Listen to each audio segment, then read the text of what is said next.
Olá pessoal, tudo bem? Professor Vedana. Hoje estamos aqui para resolver a provinha da UFO 2022, as questões do primeiro dia de prova, ok? Também peço para vocês, se o conteúdo agrada, que vocês comentem, compartilhem, curtam a página, se inscrevam no canal. Isso nos motiva a continuar, ok? Produzindo conteúdo para vocês. Então aqui eu tenho uma provinha que me foi cedida, é o caderno do tipo 2, ok? Por uma aluna, já agradeço a Liz, né? Muito obrigado, Liz.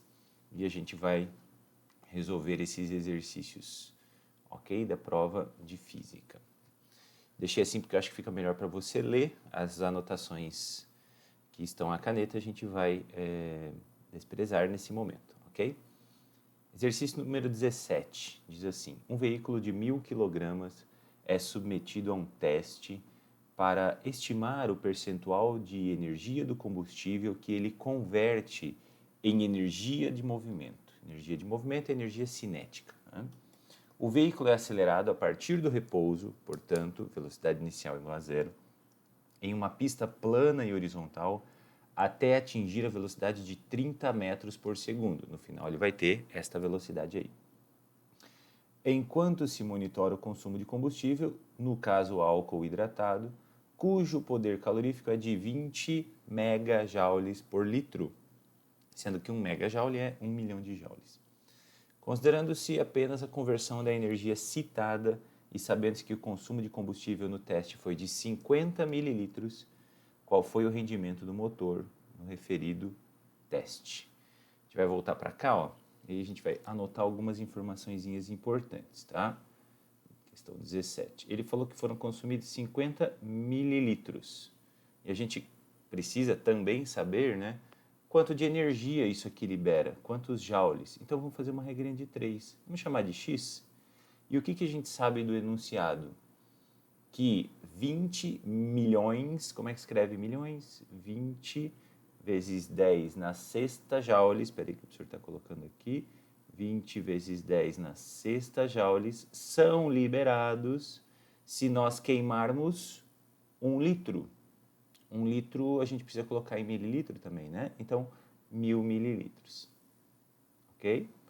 1.000 ml. O senhor colocou ml dessa forma, mas tudo bem, vai ficar assim mesmo. Vamos lá, faz a multiplicação em cruz, ó, chamando a atenção aqui rapidinho, ó. De 50 mililitros para 1.000 mililitros, você aumentou 20 vezes, né?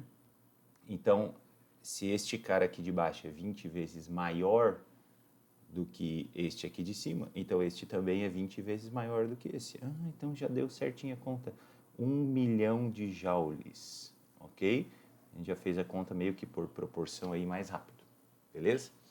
Então, foram queimados 1 milhão de joules nesse teste. Beleza, a gente precisa saber agora quanto disso se converteu em energia cinética. Galera, ele falou que não tinha velocidade inicial, mas que tinha velocidade final. Eu vou usar aqui também o teorema da energia cinética. Trabalho da força resultante é igual a energia cinética final menos energia cinética inicial. A inicial é zero. Mas, se você quiser resolver de uma forma mais intuitiva, não tem problema nenhum. Quanto que ele ganhou de energia? Energia cinética, manda direto. É o que vai acontecer aqui também, tá?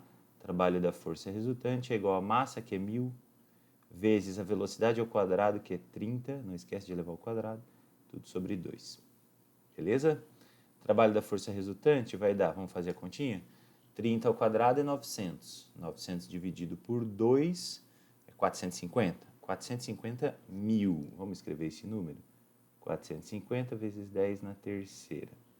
A gente precisa comparar os dois, né? Então, vamos colocar isso aqui em 10 na sexta também? Acho que vai ser bom, ó. Trabalho da força resultante igual a 0,45 vezes 10 na sexta joules. A resposta está em porcentagem, né? Então, a gente precisa dividir um pelo outro. Este é maior, né?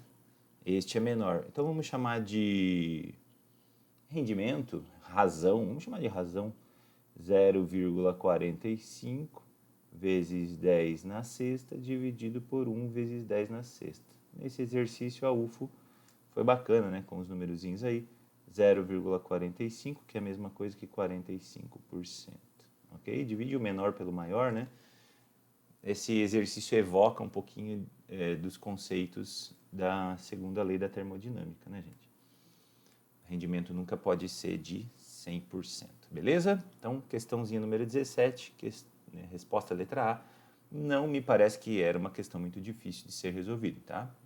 Alguns detalhezinhos ali, né, sobre unidades de medida e tal, mas não me parece ser uma questão muito elaborada. Questão número 18, uma questão teórica, diz assim: um satélite geoestacionário, a Liz grifou muito bem ali, grifa e você também, corresponde àquele que fica permanentemente sobre uma dada região do planeta. Do planeta Terra. Eu seria mais específico aqui, sobre uma dada posição. Geoestacionário, ele está sempre acima do mesmo ponto da superfície da Terra.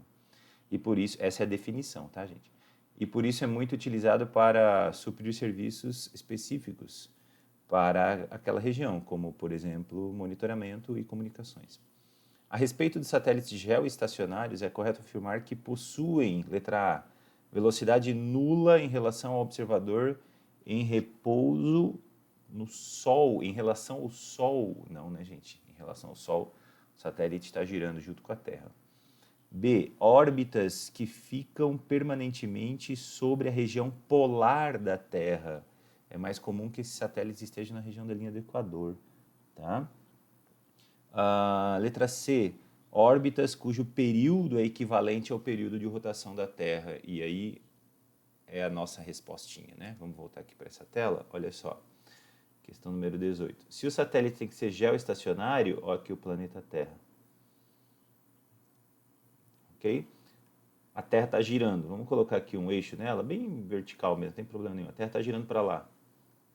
Ah, o satélite tem que ficar sempre em cima da minha cabeça aqui, ó. Aqui sou eu, aqui é o satélite. Vamos fazer um formatinho de satélite aqui.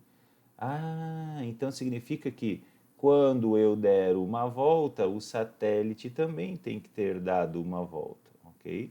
Então o período, por definição, já caiu no passado também na UFO, né? Essa pergunta, o período do satélite geoestacionário é de 24 horas. Eu resolvi uma questão dessa na aula de CAM, tá bom? Sobre satélite geoestacionário. A UFO tem cobrado, né, com uma certa frequência aí essas questõezinhas. Resposta, então, letra C, ok? Vamos ver por que não é a letra D? Raio da órbita é inversamente proporcional à massa do satélite. Daria até para a gente deduzir, tá? Mas acho que não convém, né? Uma vez que a gente já encontrou a resposta correta, se tu quiser fazer como curiosidade, iguala a força gravitacional com a força resultante centrípeta. Beleza? No lugar do V da força resultante centrípeta, coloca 2πr sobre o período. Beleza? Mas não tinha necessidade de fazer isso ontem, lá, né, no dia da prova. Tá bom?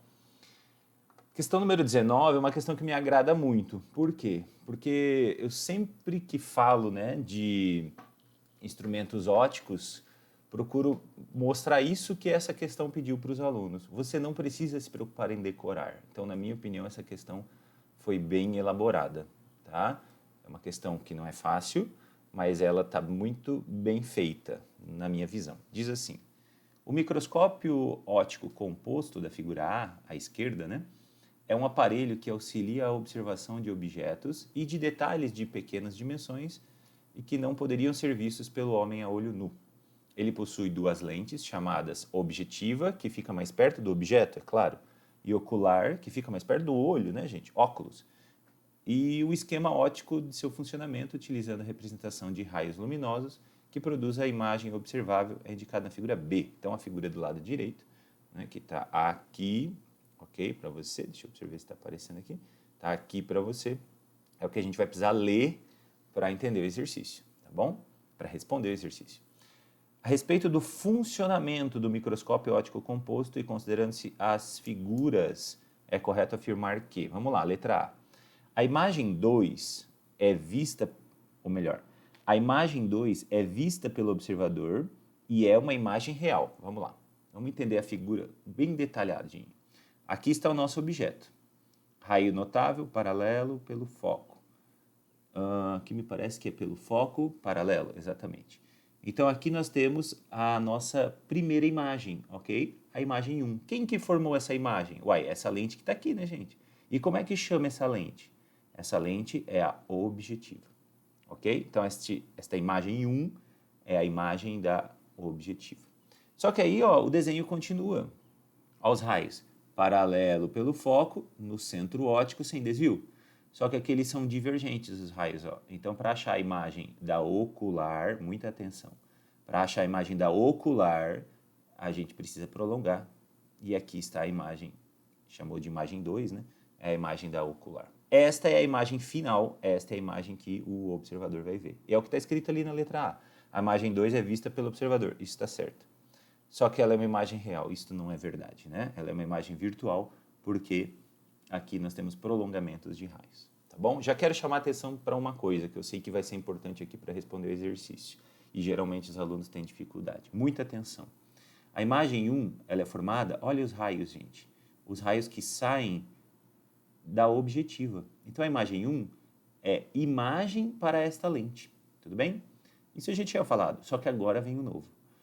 Esses raios, ó, eles estão incidindo sobre a lente ocular. Então, isto aqui, que eu estou mostrando com a seta, é objeto para a ocular, ok? A imagem da objetiva se torna objeto para a ocular. Por quê? Porque é a partir dela que a ocular vai formar a sua imagem. Tá ok? Se precisar, volta ao vídeo, repete isso de novo. Isso não é fácil. Letra B.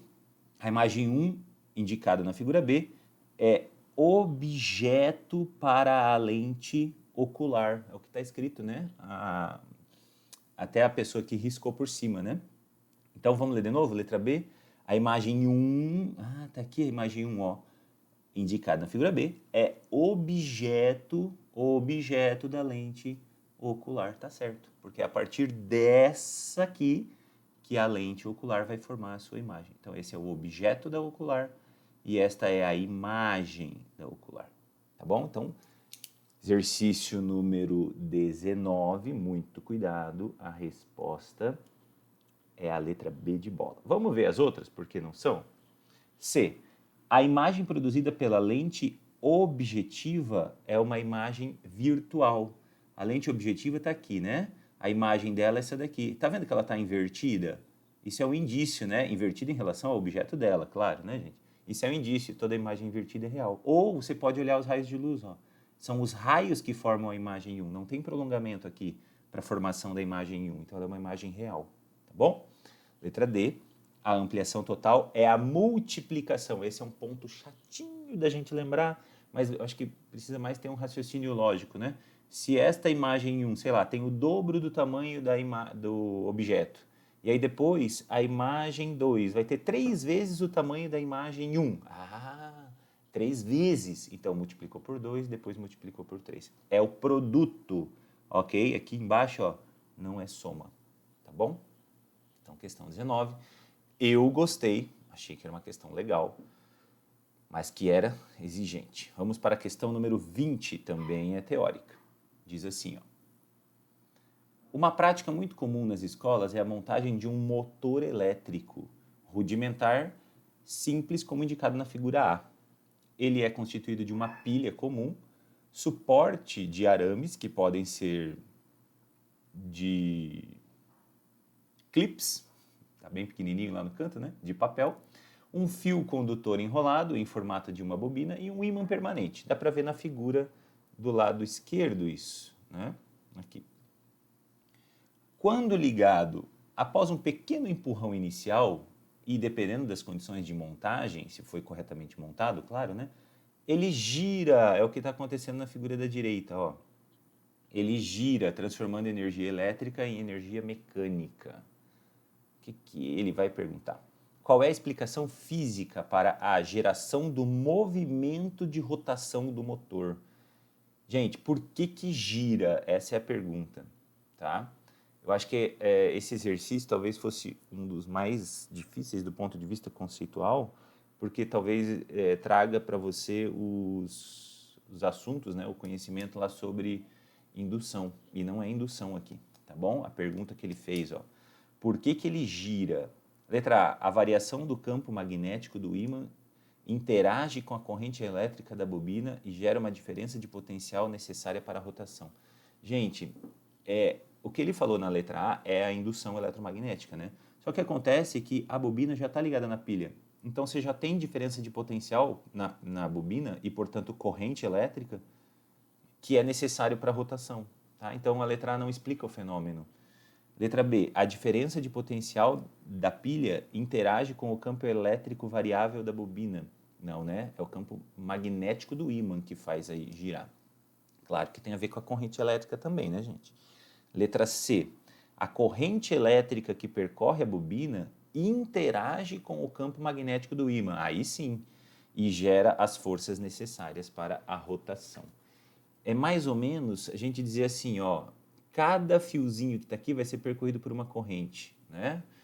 E aí, nessa corrente, nesse fio, você vai ter, então, a carga passando e o campo magnético do ímã. Você lembra de um outro assunto, FBI? Na aula de que o professor fez, faça bom vestibular, né? E é teórico, era teórico também. FBI, você vai ter força magnética sobre o fio, porque tem campo magnético e tem corrente. Então, não é a indução que explica o fenômeno, tá bom? É a força magnética dada na letra C, né? Então, questão número 20, a letra C é a resposta correta. Vamos lá para a questão número 21, que está embaixo. Questão número 21 é uma questão que traz conceitos já de física moderna, né? Existe uma certa leitura e tal, certo conhecimento mais amplo. Vamos lá. Os primeiros elementos produzidos após o Big Bang pela expansão do universo foram hidrogênio e hélio.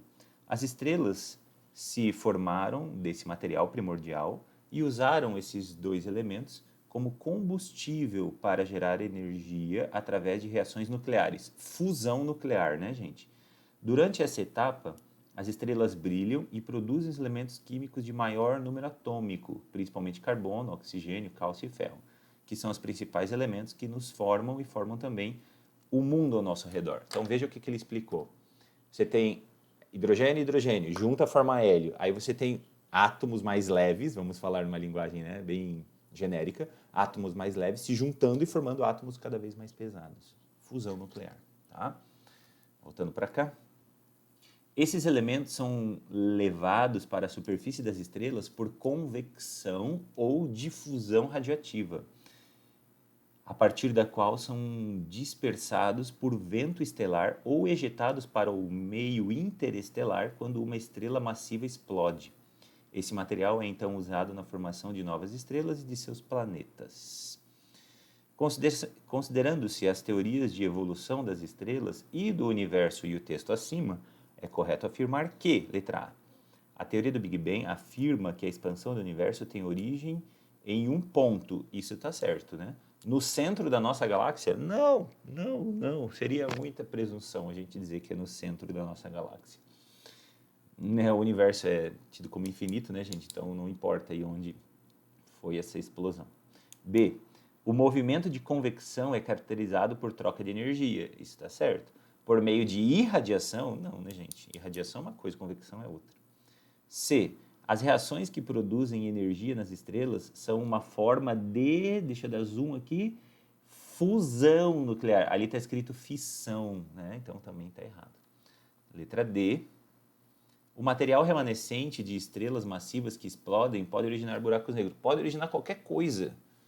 Pode originar buraco negro? Pode, né? Então, 21 aqui, D. Mas ele explicou no enunciado, né, que esse material ele é lançado no espaço interestelar. Até gostei que a Liz grifou ali num lugar bem adequado, né? É lançado no espaço interestelar e pode formar qualquer coisa, pode formar um ser humano, ok?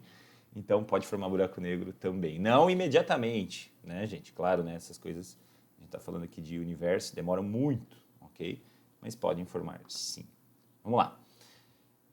Mais uma questão de mecânica. Diz assim, um episódio impressionante passou despercebido durante o treino oficial do GP da Austrália de Fórmula 1. Durante a volta rápida que lhe rendeu a pole position, Lewis Hamilton foi submetido a uma força G de surreais 6,5 G, 6,5 vezes a gravidade da Terra, né? o que resulta numa aceleração centrípeta, tá bom? Já vai pensando aí, porque ele estava numa curva de 65 metros por segundo ao quadrado. É muita aceleração. O gráfico comparativo da transmissão indicou um aumento de 1,2 G em relação ao pico registrado na mesma prova da temporada anterior. Então foi muito maior, né, a aceleração centrípeta, conforme indicado no canto inferior esquerdo da figura. Tá? Então, está aqui no cantinho, né, mostrando para você aqui, ó, os valores. Considerando-se o trecho da pista plano e horizontal e um observador em repouso no solo e na lateral da pista, o que você veria, tá, se você estivesse ali do lado, é correto afirmar que a força de 6,5 G, na verdade, é a aceleração, tá, gente? É que essa aceleração, ela é produzida por uma força, né? Força centrípeta, ok? Então, só de ler o enunciado, né? Tá falando de força G e tal. Quando que a gente fala disso? Curva, olha para a foto. A gente já sabe que o sentido da força tem que ser para dentro da curva. Já estou lendo a letra D direto, tá? E resulta da ação de partes do carro sobre o piloto. A força G no piloto é isso. Se fosse a força G no carro, seria por causa da força de atrito, ok? Nos pneus, já que a pista é plana e horizontal. Então, mais uma questãozinha, questão número 22, de bastante interpretação, né? De dado, mas também é uma questão muito simples, né? Porque exige também conhecimento teórico lá prévio. Vamos lá, questão número 23. Um efeito que às vezes se observa em dias de chuva é a emissão de luz característica de relâmpagos, seguido da audição do respectivo barulho do trovão após decorrido o intervalo de tempo. Qual é o motivo, nesse caso citado, de haver essa diferença de tempo entre a observação da luz e a audição do som do trovão? É uma pergunta bastante simples, né, gente? A gente fala muito disso nas aulas de ondulatória e até em outras aulas aí, né, quando a gente fala de descarga elétrica, tá? Resposta correta, letra C. A luz é uma onda eletromagnética e o som é uma onda mecânica. Não é só por isso, mas é porque, agora vem a justificativa, as ondas eletromagnéticas possuem velocidade maior que as ondas mecânicas.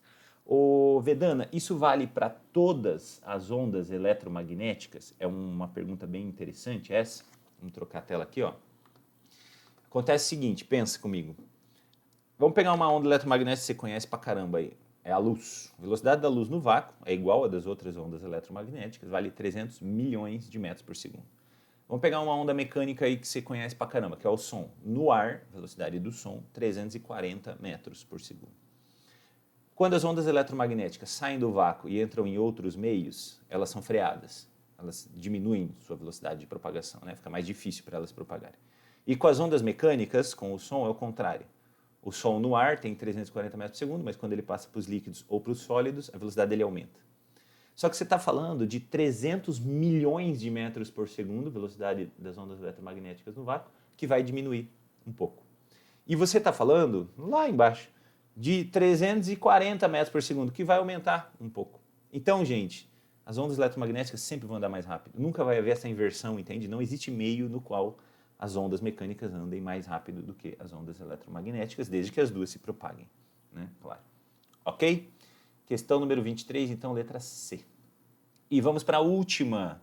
Pessoal, essa questão, quando eu vi a provinha, né, que a Liz me mandou aqui o caderno, eu de verdade fiquei um pouco chateado, porque a gente não fala, né, de como funciona um diodo, ok? Tá bom que o LED é um diodo, a gente está usando ele no dia a dia pra caramba, né? Nossas lâmpadas são de LED, mas não faz parte, né, do nosso estudo aí no ensino médio. Então eu acho que tinha que ter pelo menos uma orientaçãozinha ali, e eu sugiro que você anote.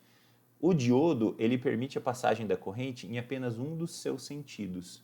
Por isso que o símbolo do diodo é meio que essa setinha, ó. A corrente só passa nele se for para um dos lados. Para o outro lado, ele bloqueia a passagem da corrente. Isso vai resolver o exercício, tá? Infelizmente, exigia um pouquinho de conhecimento, né, extra, sei lá, um pouco de leitura, um pouco de atualidades e tal. O circuito mostrado na figura A é montado utilizando-se uma fonte de tensão com diferença de potencial variável. É o que acontece na tomada, né? É a tal da tensão variável que gera a corrente variável, ok? Corrente alternada, tá bom? É o nome que a gente usa geralmente. Ao longo do tempo, um resistor R, um voltímetro V e um diodo D. O gráfico da figura B indica a diferença de potencial da fonte de tensão em função do tempo. Considere que todos os equipamentos são ideais. O que eu estou lendo aqui neste gráfico? Que a voltagem ora é positiva, ora é negativa. O que significa ser positiva e ser negativa? O sentido. Vou trocar a tela aqui. Ora a corrente vai para um lado, ora a corrente vai para o outro. É como se você ficasse invertendo a polaridade da pilha. Quem tem aula comigo sabe que eu uso muito lá aquele PET colorado, né, da universidade lá dos Estados Unidos. Se a gente vira a pilha de lado, né, a corrente vira de lado. É isso que ele está fazendo neste gráfico, ok? Qual é o gráfico que representa a leitura do voltímetro ao longo do tempo? Vamos lá. O voltímetro, olha lá na figura A, ele vai ler a DDP, a voltagem, no resistor. Para que exista voltagem no resistor, deixa eu mostrar aqui, a gente precisa, essa é a questão 24, né, gente? A gente precisa lembrar lá do URI, ok? Para que exista voltagem no resistor, precisa existir corrente no resistor, ok? Tá aqui, ó, o professor escreveu, primeira lei de Ohm, beleza? Que tá aqui, junto com aquele conhecimento sobre diodo, né, tá a resposta do exercício. Então vamos lá. Vamos supor que a corrente passe no diodo apenas quando é positiva, porque pode ser o contrário, não tem como eu saber a priori, ok? Tá bom, então quando ela for positiva, vai ter corrente no circuito e, consequentemente, vai ter corrente no resistor, porque eles estão em série, e, consequentemente, vai ter DDP no voltímetro. Então, ó, eu vou ter, para o gráfico do nosso voltímetro, apenas a leitura da DDP, ou quando ela é positiva, ou quando ela é negativa. A UFO foi generosa, para a gente não precisar ficar avaliando o sinal, se é mais com menos, menos com mais, e colocou apenas uma das alternativas. Quando for para um lado a corrente, é isso que significa isso aqui, tem DDP no resistor. Tem leitura no voltímetro, consequentemente. Quando for para o outro lado, não lê nada. Ó. Por que não está lendo nada aqui? Olha aqui no gráfico que o professor está mostrando. Deixa eu ver se o cursor está aparecendo. Ó, aqui no gráfico que o professor está mostrando. Ó. Por que aqui não está lendo nada? Porque o diodo está bloqueando a passagem da corrente, consequentemente, no resistor não tem corrente, não tem DDP também. Ok? Então, a resposta correta, deixa o professor olhar aqui a letra A, né? Ok? Galerinha, a UFO não saiu muito, né, daquilo que a gente falou na nossa aula dica, mais questões de mecânica, se não me engano foram 3 aí, né, que a gente resolveu, mas um pouquinho de cada área também, sendo que tivemos física moderna mais uma vez, né, ali na questão sobre as estrelas. Deixa seu comentário aí embaixo, beleza? Deixa sua opinião aí, é importante para o professor. Foi um prazer novamente estar aqui com vocês. Tchau.